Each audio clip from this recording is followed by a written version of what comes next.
Welcome, everyone, to Why Should We Care About the Indo-Pacific? Jim Caruso, I am still in California. I'm still in New York, Ray. Well, today we have another Californian on the line, or at least for now he's a Californian. Arzan Tarapore has been a resident of a couple of different countries. I first met him in Australia, I believe on a visit. He is now a research scholar at the Center for International Security and Cooperation at Stanford, which of course is where I do a lot of my work. And his research focuses on India and Indian regional security issues. He previously worked, telegraphing our disdain for academia. We're letting him on because he previously worked as a practitioner for 13 years in the Australian Defense Department. And Arzan, just so you know, our disdain is only because we don't have any of those degrees ourselves. Well, thanks, Ray. I have a fair degree of self-loathing myself, so we're all in good company. Well, then you're part of the club. That's good. Well, we're happy to be able to do another India episode. Our previous India episode has got something like 30,000 views on YouTube. So it's India is a great place to spread the word about our podcast and our work. And so and it's a great place for us to sort of expand our horizons because neither of us were really India hands at all during our time in service. But you have recently been doing some work specifically on the question of India's Navy. And so we're going to ask you our usual question, which is the why should we care question. Why should we care if India seems to be deprioritizing investments in its Navy? Yeah, big question, Ray. Thanks first of all for having me on. I really like the title of your podcast and therefore the mission of your podcast. So I'm a big believer in what you're doing. So thanks for having me on, and thanks for making sure that India is part of the Indo-Pacific. So first of all, kudos. And secondly, to answer that question, it part of the answer to that is because we are talking about the Indo-Pacific, and India, as successive U.S. administrations have said, is an anchor of U.S. policy in the region. It is, in fact, an anchor of the Indo-Pacific, right? When we think about the Indo-Pacific, I think of that, and I know different people have different views, I think of it as two big oceans and their littorals. And so if you are concerned about the Indo-Pacific, then you have to be concerned about India and its role in the Indian Ocean region, and therefore its role as one of the key players in the whole larger region of the Indo-Pacific. Now, we can get into the Navy issue, but essentially India acts in the region across the Indian Ocean region primarily through its ability in military terms to project force across the water. And so therefore, whatever happens to the Indian Navy happens to the Indian Ocean, and whatever happens to the Indian Ocean happens to the Indo-Pacific. I guess the question for us is, we've been trying as Americans and Australians to bring India closer into our grouping for security purposes. And while the Quad is not a security entity, whatever it is a means to try and bring them closer to us. How does this comport with India's self-image as still a leader of non-aligned movement?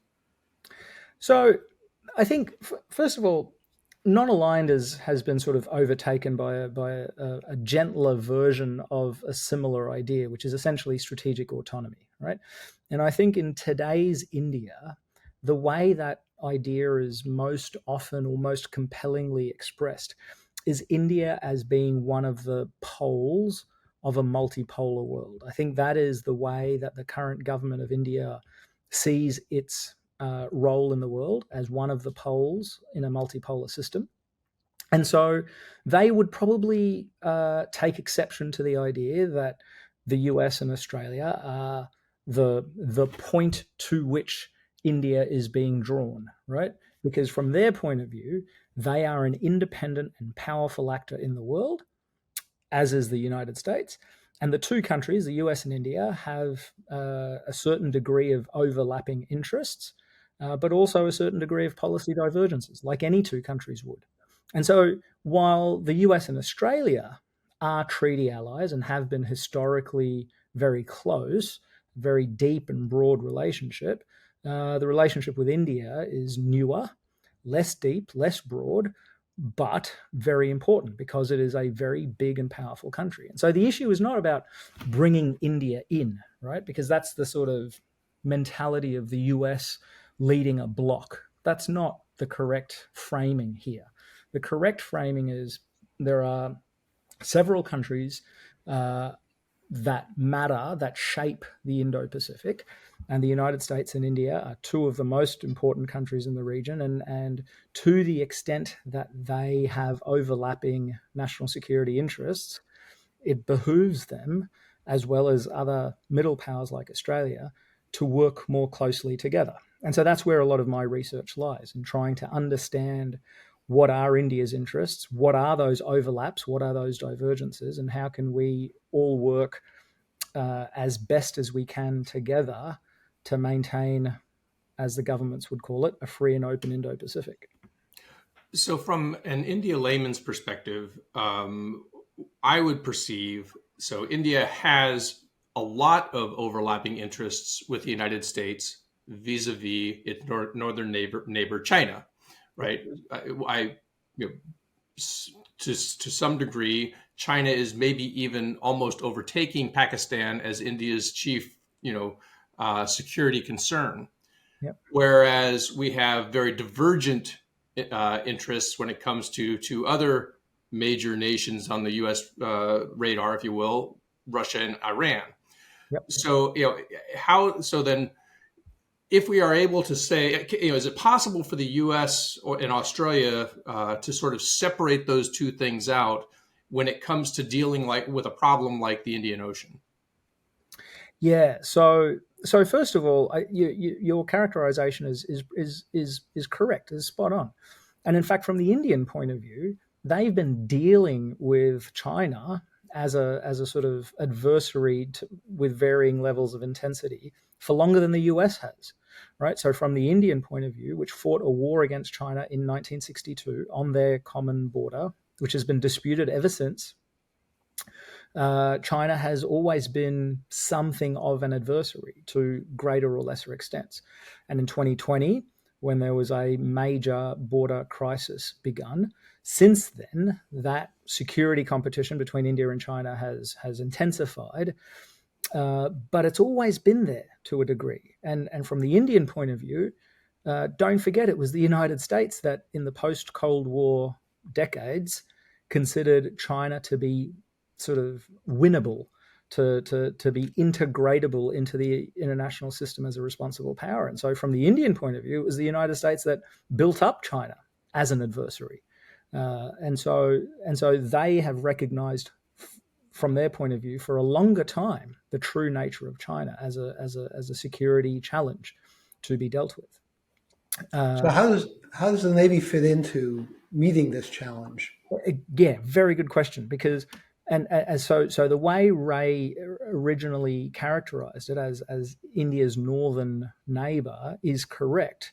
Obviously, geography is immutable, but whereas I think for decades it was largely a northern neighbor issue, a continental border issue, the reality that confronts India today, for the last few years and certainly for the foreseeable future, is that China is not only a challenge on the northern border, it is a comprehensive security challenge for India. Meaning comprehensive, meaning geographically, it is a 360-degree challenge. It's on the northern border. It's a close ally with Pakistan, India's other major rival. And as I make clear in some recent research, it is building a capability for a persistent presence in the Indian Ocean, right? So it in one form or another, either directly or through an ally or through power projection across the waters, is going to have the ability to essentially surround India. And I might add, it's not just geographic, it's also across domains, right? As everyone understands, China's increasing presence and capabilities in the space and cyber domains are also inescapable for India. So the thing that has changed the most, I think, in the last decade for India is that China is it's not just the quantum of power that China has, it's the other dimensions that China has now gained a presence, be they geographic dimensions or different domains. And that makes the China challenge for India unprecedentedly comprehensive. And to bring it back to your question, the Navy, the Indian Navy, the naval competition, the maritime domain in the Indian Ocean is one of the geographic theaters and domains that takes a long time to affect change in. It takes a long time to build naval capabilities.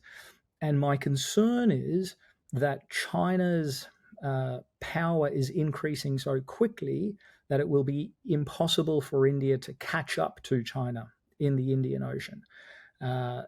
Right now, there is a sort of seductive sense that India has advantages and indeed dominance in the Indian Ocean, and it does. But that's just a snapshot. If you think in terms of dynamic realities, if you think in terms of trends, then very, very quickly China is going to be able to sustain a persistent presence in the Indian Ocean in a way that's going to challenge India's national interests like they've never been challenged before. And by the time that becomes a reality, by the time we can take that snapshot and see the Chinese challenge, it's going to be too late to correct it. So for people who do security a lot, like us, like people on this call, we always think that we should prioritize a lot of things, right? We should push a lot of priorities up to the top, and basically we think that needs not just to be a bigger slice of the pie, but there needs to be a bigger pie for security. And so in the U.S., that conversation sounds a lot like, well, how do we do Europe and the Middle East while also addressing the China challenge? Those kinds of discussions. In India, and I've had a chance to thank you for sending us your draft research. I've kind of had a chance to absorb your ideas here. We've got this situation along what we call the line of actual control, or basically the border with China, that has been intensifying, especially in the last 4 years or so, that you argue is drawing resources away from the Navy. Is that fair to say? Yeah. So we have to be careful how we characterize it, because in the Indian security ecosystem, the army has always been clearly, far and away, the dominant military service as compared with the Air Force and Navy. And that's because continental threats have always been the dominant threats as compared with anything else. So India has fought 5 wars on its borders, right? It's India tomorrow, on August the 15th, turns 77. And sorry, I'm just trying to make sure my maths is correct. And in that time, it's fought 5 wars on its northern borders against Pakistan and China. So its borders are unsettled, and that has always been the vector from which threats to the Indian homeland have come. And so therefore, it's logical, it makes sense, it's understandable why the army has always had such an outsized role.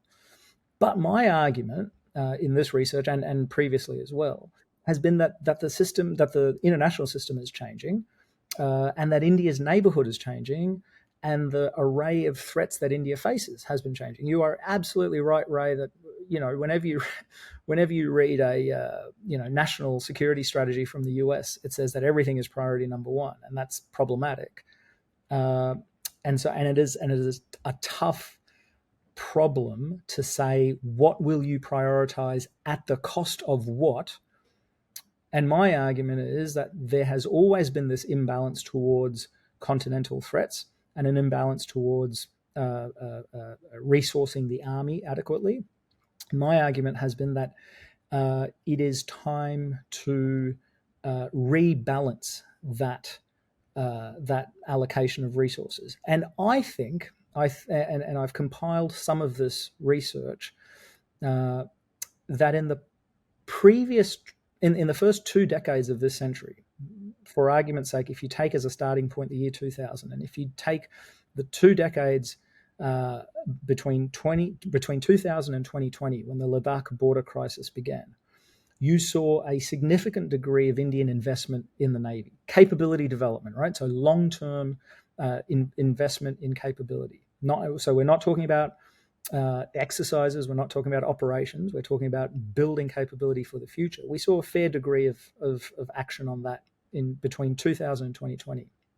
And my interpretation of that is that the Indian system understood that its threats were changing, that it was going to face a greater need to act more assertively in the Indian Ocean. But come 2020 with the Ladakh border crisis, where China launched multiple near simultaneous incursions across the LAC, and that border crisis has not been fully resolved. It's only been partially managed since then. The result of that is that India has had to redouble its military presence on the northern border, and also redouble essentially the effort and political attention that it gives to the continental threat posed by China, at the expense, as you correctly note, resources and attention are finite. So therefore, if you redouble your resources and attention for that threat, it comes at the expense of long-term capability development for the Navy, and it comes at the expense of India's future posture in the Indian Ocean. Again, because we're talking about investments for the future here. And so while the snapshot of the current system does not suggest that India is losing ground in the Indian Ocean, I think there are leading indicators that suggest that in the future, the military balance will shift in the Indian Ocean to China's advantage and to India's disadvantage. And so the time to reallocate resources, the time to reprioritize is now. So the US, Australia, Philippines, South Korea, Japan have all made the same analysis in different immediate circumstances, but all view the pacing threat from China has increased.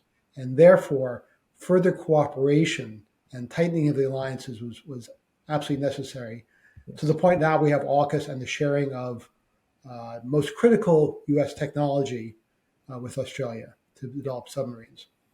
Now, India faces this problem, but has, as you said, a very proud tradition of being totally sovereign, which, as George Washington would say, no entangling alliances. So how do they meet the challenge in their way without getting closer to the US and others? Can they do that? Not without getting closer to the US and others, right? And so the argument that I make in this paper that will soon come out is that no one, this is not a problem particular to India, but no one can match China's ability to produce stuff to invest in future capability. And so the only way to meet the challenge is to find some sort of offset. And so if you cannot build mass, naval mass, and India cannot keep up, the US and Australia cannot keep up, pound for pound building mass, then the only way to meet that challenge is through the offsets presented by cooperation, right, and integration to varying degrees. Now, of course, India is not an ally of the United States, so we're not going to see the level of cooperation that we see, between the US and Australia. We're not going to see an AUKUS-style relationship. We're not going to see a Five Eyes style relationship. But what we will see, what we've already seen significantly, is a closer relationship. And I think there are ways that the relationship can continue to get closer. And I think the Indian government recognizes that the only way that it can build national power is through greater cooperation with the United States and other countries, right? It's not just the US, it's also countries like France, Israel, Japan, et cetera, Australia. And so it's only through those connections that India can build the national power that it requires. But of course, that's going to be short of an ANZUS-style alliance. It's going to be short of an AUKUS-style collaboration. But there are still many things that remain to be done that would benefit India and that would benefit other like-minded countries. So getting specific, you talk in your paper about the need to develop in specifically undersea capabilities, undersea domain awareness, and submarines, undersea autonomous vehicles, these kinds of things. Why are you so focused on undersea capabilities? So again, this is a matter of prioritization, right? If you're going to, in my analysis, if you are going to meet the threat, you have to do the thing that achieves the greatest bang for your buck. My analysis leads me to that conclusion because what I see is that the Chinese Navy is building a presence that will give it, in the very near future, a robust sea denial capability in the Indian Ocean, primarily through undersea warfare, primarily through, increased submarine and UUV operations in the Indian Ocean. And so, to my mind, that poses the biggest security threat to India, Australia, and the United States in the Indian Ocean. So, to meet that threat, or that risk, I should say, India, the US, and Australia, if they are to prioritize their cooperation, should prioritize ASW, anti-submarine warfare, and undersea warfare investments and activities. Now, again, like I said, it comes back to your ability to build mass. And I don't think, as we've seen with the sort of hand wringing around AUKUS, I don't think there is a lot of excess capacity to build a lot more submarines. So if you can't build a lot more submarines, what can you do? You can increase cooperation, and through cooperation itself, there are advantages to be gained, operational advantages to be gained, whereby countries like India, Australia, and the US, but not only them, also other interested countries like the UK, France, Japan, could participate to do things like share undersea domain awareness data, to coordinate ASW operations, if it comes to that, and to co-develop relatively cheaper technologies like UUVs or sensors to put on UUVs, or even software that helps using AI to understand the data that gets collected by these sensors on these UUVs. So there's many different levels of cooperation that like-minded countries could pursue. But my point is that the thing these countries need to do, the way to meet this challenge most effectively, is to find relatively cheap and relatively quick actions, right? So not building submarines that will take 20, 30, 40 years to launch, but doing things that are relatively quicker to be fielded and relatively cheaper. Because again, the root of the problem is that we collectively do not have the resources to match the PLA Navy pound for pound. So we need to find the offsets. And my argument is that the offsets are to be found through cooperation. Does India have the defense industrial capability to do what you're suggesting? Yes, in short, because again, this is not about, this is the recommendations that I advance in this paper are not centered around, do not require massive defense industrial capacity, right?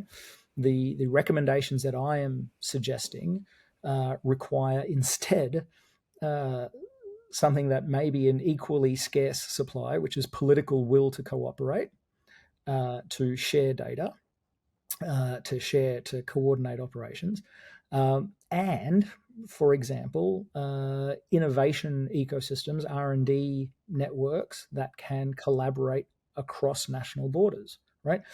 So the issue is not about defense industrial capacity. Of course, that's an issue, and of course, increased defense industrial capacity would address many problems.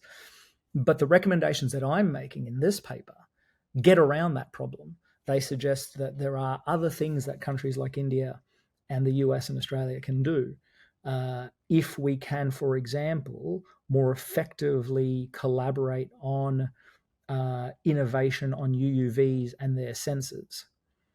So there's a by now classic example of Anduril and Australian corporate partners building an extra large UUV, and that is the sort of transnational collaboration that I'm talking about, which doesn't require huge numbers of shipyards churning out huge numbers of heavy ships. It requires smart people being able to share ideas and develop niche technologies that can have an outsized strategic effect. I'm going to draw us back a little bit to the geography. And for those of us who don't spend as much time on Indian Ocean issues, we tend to think of certain places a lot, right? So let's go to the west. You have the Strait of Hormuz with the Persian Gulf and the Red Sea over there. And then way over on the east, you have the Strait of Malacca with the South China Sea over there. And then in the middle, there's just all this water, right? And it sort of goes by this big, but we don't really talk about all of that water very much. And yet in your paper, you talk about India having sort of this idea that it can exercise sea control over its Indian Ocean approaches, and yet this threat that China be able to exercise sea denial over those. If China is successful in being able to deny India the ability to access those sea lines of communication, as we call them, what would be the effect on India if they were denied use of those sea routes? So my friends who wear white suits will always remind me first and foremost that any sea control or sea denial is bounded in time and space, right? There is no sort of oceanic sea control. There is no oceanic sea denial, right? The idea is that at a certain time, at a certain place, you are able to either control or deny traffic through the water. And so the issue is, again, not that in the foreseeable future, China will be able to blockade India so that no trade goes in or out. The issue is more that it will be able to sustain essentially a force in being, a fleet in being that need not be very large. That can be a small number of submarines, for example, that could pose enough of a threat to disrupt Indian shipping, be it military or commercial or energy, and disrupt, for example, the sustainment and resupply of the Andaman and Nicobar Islands, right? Offshore islands that are part of Indian territory, for example. And so the idea of sea denial is not that India will be cut off from international trade, but that international commerce, energy supplies, or military operations will be disrupted. And even the smallest disruptions, as we've seen with accidents in the Suez, for example, even the smallest disruptions can have surprisingly large cascading effects. And so when a country like India is so dependent on on access to the sea for trade and energy and military freedom of action, and the same, and to a slightly lesser extent, the same is true of Australia's access to the Indian Ocean, then even relatively minor disruptions can have an outsized effect. And so that, to me, is the issue. As you said, Ray, historical thinkers about the Indian Ocean have long identified certain choke points, access points to the Indian Ocean, as being key terrain, so to speak, maritime terrain of the Indian Ocean. And so, bottling up the Indian Ocean at those choke points, at the narrow seas, can have a disproportionate effect, which is why the Indian Ocean maintains deployments around those choke points. But the problem is not that you can sort of seal off India. The problem is that you can just cause enough of a disruption that it has a major strategic effect on any country like India. I'm going to pull back a little further and take advantage of your Australian accent and note that your former Prime Minister Keating said the other day that basically we are way overblowing the threat from China. We're overreacting. Yeah. And by the way, Taiwan is Chinese territory. Yeah. And we're just wasting our time. Yeah. Is this a view also common in India by any chance, or is there a more united front on this? I don't think it's a view that's very common anywhere. I don't think. Look, I mean, whatever you think of Paul Keating's tenure as Prime Minister, 30 years ago, a generation ago, I don't want to speculate, but I would just simply argue that the views that he consistently propounds do not match reality. They are overtaken by events. They don't match Nancy Pelosi's either, in case you hadn't heard recently. Exactly. It's a shame it's a shame that in any country a small number of voices can have an outsized impact on the debate. But anyway, sorry, getting back to your question, Jim. Look, it's a minority view in Australia, and I think it's a minority view in India as well. Earlier in our conversation, Ray mentioned something about China overtaking Pakistan as India's primary security concern, and I think that has been the case for some time, right? Intellectually, at an intellectual level, the Indian security establishment has for quite some time recognized China as being their pacing threat. Now,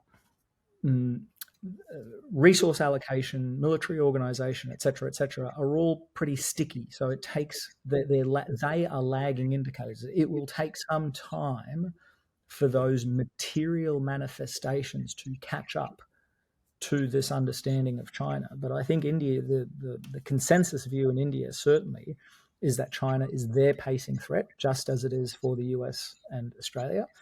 And that's certainly been underscored since the beginning of the Ladakh crisis in 2020.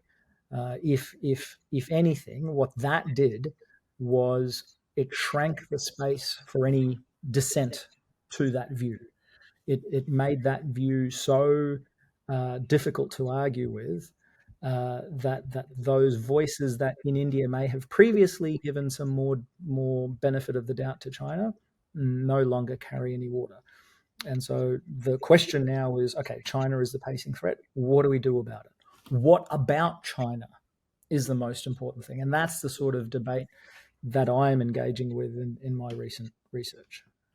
One thing that has changed in recent years in the maritime space is Australia finally being able to, having pounded on the door for a long time, finally being able to get into the Malabar exercises, basically making it actually a quad exercise. The US, Japan, and India had been doing this exercise for many years. And for various reasons, Australia was not quite able to find its way in. What do you think was the factor that finally made this possible so that Australia is now part of Malabar? So I'm obligated to say before I begin the actual answer that we should remember that it is a exercise between the 4 Quad countries, but it is not a Quad activity, right? Yes, sir. It is part of what I have called if you'll sort of indulge the academic side of me, it's what I have called the informal Quad, right? The 4 Quad countries doing stuff together, but not being officially under the Quad itself. To answer your question, I think two factors have produced this, and they interact. These are two factors that interact. One is exactly what I just said in the previous answer, which is a growing consensus and a growing urgency in India about the threat that China poses. And so there is a growing urgency to do something about it. And Malabar is one of those things. The Quad is one of those things that India is doing about it. And the other related factor is the growing level of trust bilaterally between India and Australia. Decades ago, I think there was a significant degree of distrust from India towards Australia. And I think in recent years, a very sort of workmanlike, sort of steady progress has been made in that bilateral relationship. And a lot of credit is due to the militaries and public services of the two countries to not give up on that. And that has essentially laid the foundation and allowed the two countries' political leaderships to take a little bit more political risk and to do things like readmit Australia into Malabar. And it's not just Malabar, right? It's also Indians participating in other military exercises hosted in Australia, for example. And so I would suggest it is both a growing urgency to deal with the challenges posed by China and that important trust building, or what the Quad bureaucrats would call habits of cooperation, that have enabled more headline activities like Malabar to happen. So we were discussing before you joined us the difficulty the U.S. may have in the future with India if the Prime Minister keeps going off to Russia to give bear hugs to Putin. And you're in the U.S. now. How do you see the U.S. managing this situation? So, first, let's not forget that Modi went to Moscow, and that visit to Moscow was sandwiched between Modi giving a bear hug first to Zelensky before he went to Moscow, and press reporting suggests that in a week or so, he will go to Kyiv. So from the Indian point of view, this is, again, an example of very concerted, determined strategic autonomy, right? Because from India's point of view, there are very strong interests at stake in maintaining that relationship with Russia.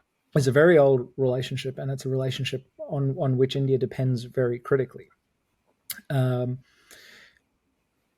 To their credit, I think the Biden administration has recognized that India cannot turn on a dime. It cannot remake its political relationships. It cannot remake its military dependencies. It cannot remake its thirst for energy, right? It is a developing country. It is a developing country where the military depends critically on Russian supplies for spare parts and maintenance. So it cannot, even if it wanted to, it could not break the relationship with Russia. And it doesn't want to. Why would it? Because Russia is another one of the poles in the multipolar system. So it needs to maintain a productive relationship with Russia, or at least a non-tense relationship with Russia. And to their credit, it seems that even though India's quote-unquote neutrality over the Ukraine war has been irksome, has been annoying to the US, the Biden administration has dealt with it pretty maturely. The US has dealt with it pretty maturely. It understands the bind that New Delhi is in, and it is not pressing New Delhi too much. I think there are enough signs coming out of New Delhi that it is not comfortable with the degree of dependency that it has on Russia. It wishes it was not as dependent on Russia as it is, but it cannot escape those binds, right? The military and energy dependencies that it has. And so, and the US understands that. The issue is, okay, how do we from an Indian perspective navigate that relationship? Everything in international relations is path dependent, right? You can't sort of wish away history. And so so what India is trying to do is demonstrate that this is not a relationship that it wants at the expense of other relationships, including its relationship with Ukraine, on which it also depends to a lesser degree. It is not a relationship it wishes to break because, again, coming back to geography, it has a intense security rivalry with China. It would make no sense for India to provoke security rivalries with the other major power of the Eurasian continent or with one of the major powers of the Middle East in Iran. It behooves India to maintain at least non-threatening, if not productive, relationships with all of these countries, and that's the perspective that it takes. And I think the understanding of India is now mature enough in the US that they recognize that there are limits to how quickly India will distance itself from Russia or Iran, and will just do what is possible. Well, Arzan, this has been really fascinating. We need to get you out on a lighter note. So you've had enough time now in the Bay Area to shake free from some of your archaic Australian League football loyalties or rugby league or whatever it was that you did there. You've been around a little while, so I'm going to give you 4 choices, okay? And you can pick your favorite. Golden State Warriors, San Francisco 49ers, San Francisco Giants, or pick your favorite Stanford athletic event. Or it doesn't have to be in the Bay Area.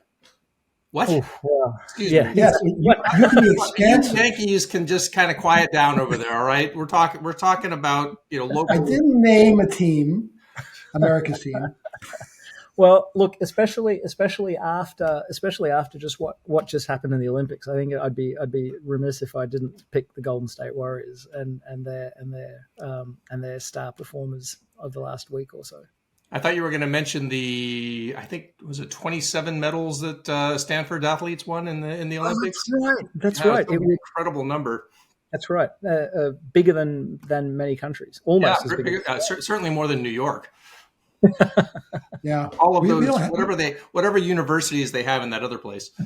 Yeah, we have academic scholarships here. That's right. Yeah. What do you and I know about that, Jim? That's right.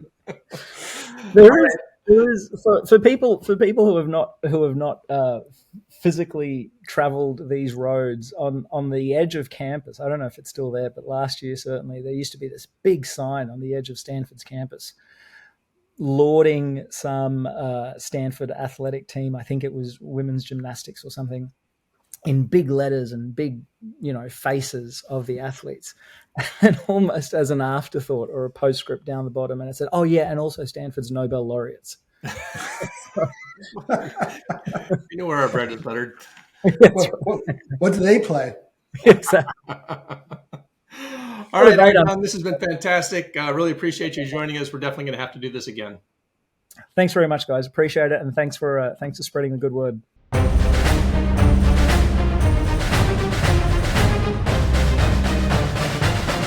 So, Ray, every time we talk about India, I'm reminded that a country of 1.4 billion people, with this long history and a very proud tradition of political activism and international leadership, is a complicated place at the best of times.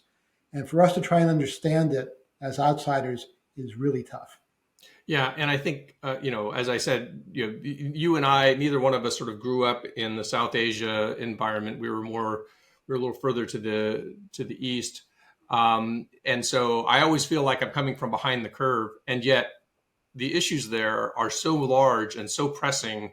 And it really, honestly, even in our national conversation, it may be one of the last places on earth that we talk about in any way commensurate with its size and importance. It's really true. I always fear that they almost overestimate their capabilities because they are individually very capable. They're huge. They have a growing economy. But are they, like they say of Brazil, the country of the future and always will be? Are they able to get organized enough to really influence things the way they probably should? Yeah. And so, to sort of zone in on what we were talking about today, the Indian Ocean, I mean, the whole reason that the Indo-Pacific arose as a term, and thus the name of our podcast, and also the Indo-Pacific Command, for which you once worked. I mean, it didn't used to be called that. It was called Pacific Command forever and ever and ever. And I was one who was annoyed by the change because Indo-PACOM is such a longer acronym than PACOM, but it was this recognition that there's just this massive part of the world that we just sort of didn't account for in our lexicon, right? And even though Pacific Command was sort of responsible for all of that space, just by in just sort of not bringing in the Indian Ocean into just the name, I think it was really actually a very significant renaming. As annoyed as I was when it happened. I'm glad you're over it, Ray. Not quite. Yeah, I'm still a prisoner to my as most of us, everything was easier and better when I was younger, and we did things the right way. And the way that these kids like our producer Ian do things today, that's too modern and too out of touch with our history and traditions. So yes, I'm getting to be an old crotchety old man very quickly. I like how you say getting to be, but all right. All right. Well, so Jim, you got to tell us a story today. What's on your mind? Well, since we were talking about athletic prowess at the end, it takes me back to my first tour in Santo Domingo, Dominican Republic, where they, of course, have some of the best baseball players in the world. And I was in the visa section. And every year, the Dominican players would come in with their agents and apply for their work visas to work in the U.S., often with their wives. And at least one very famous Dominican ball player would come in every year with a new wife.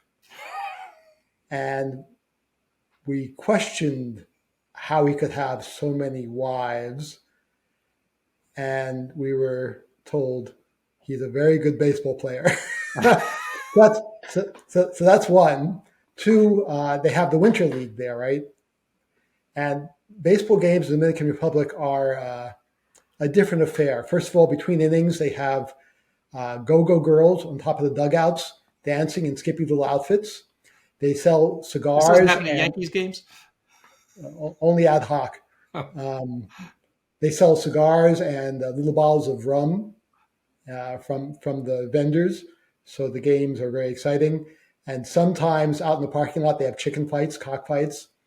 So that was fun. We used to have Crazy George. Or the San Diego Chicken. This is different. But the best was we had that embassy softball team, and we were challenged once by the Dominican Air Force team. Now, Dominican Air Force isn't very big, right? And we figured, well, we'll at least give them a game. So these guys go out there. The pitcher has a beer behind him as he's pitching, has a cigar in one hand. These guys pounded us mercilessly. They were so good. They were so good. And but their ice hockey team sucks. I don't know. Maybe. So anyway, they are just the most amazing athletes I've ever seen. Yeah. And have a hell of a good time being that way. Well, that's amazing. That's one thing. One reason I love this segment is we get to just sit back and think of when you get to spend a few decades in the foreign service or the military service, you just get to go to some amazing places and see some amazing things, and it really does change your view on the world. But it's true. Yeah. So that's it for this week. I think we are done recording for this week. I am about to get back on another plane back to Manila again. So it seems to be a regular part of my life now. And but I still enjoy going out to see these places. So anyway, until next time, I'm Ray, and this is Jim. And to our producer Ian, a shout out. Thanks for joining us. And why should we care about the Indo-Pacific?